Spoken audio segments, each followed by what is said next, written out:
Have you ever asked yourself this question? Where will I go when I die? Where will I go when this life is over?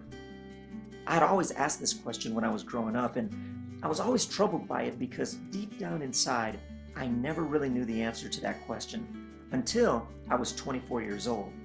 And that's when I met a great Christian man and mentor by the name of Bill Grant, who was instrumental in helping me study God's Word. And as I continued to study, I got really excited because I was finding answers to questions that I had always been searching for. And it was during that time that I started to understand God's plan of salvation. You might be asking, what is the plan of salvation? Well, the Bible says in 1 Peter chapter 1, verse 20, He was chosen before the creation of the world, but was revealed in these last times for your sake. You see, before God said, "Let there be light," the plan for mankind's salvation had already been worked out.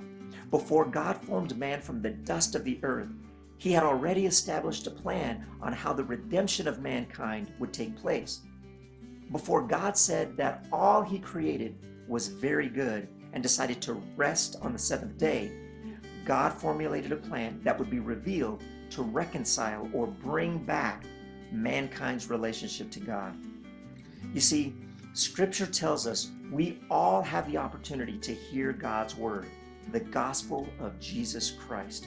Romans chapter 10, verse 14. Second, we must believe that Jesus was more than just a man and that Jesus is the Son of God.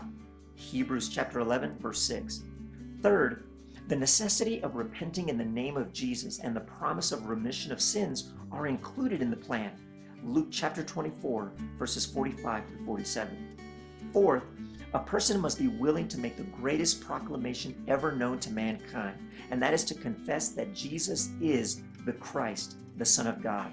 Acts chapter 8, verses 36 and 37. Fifth, the Bible tells us to be baptized for the remission of sins in the name of Jesus Christ. Acts chapter 2, verse 38. And finally, we need to be faithful until death like Jesus Christ. Philippians chapter 2, verses 5 through 8. You see, Jesus Christ is the plan of salvation.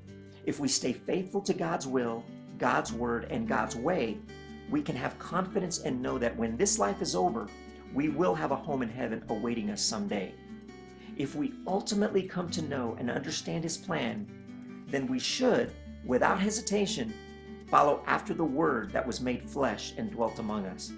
2 Peter chapter 1, verses 2 through 4 tells us that Jesus Christ is everything that we need. 23 years ago, on April 7th, 1991, I put my Lord and Savior on in baptism, and I am thankful every day for God's plan. God bless.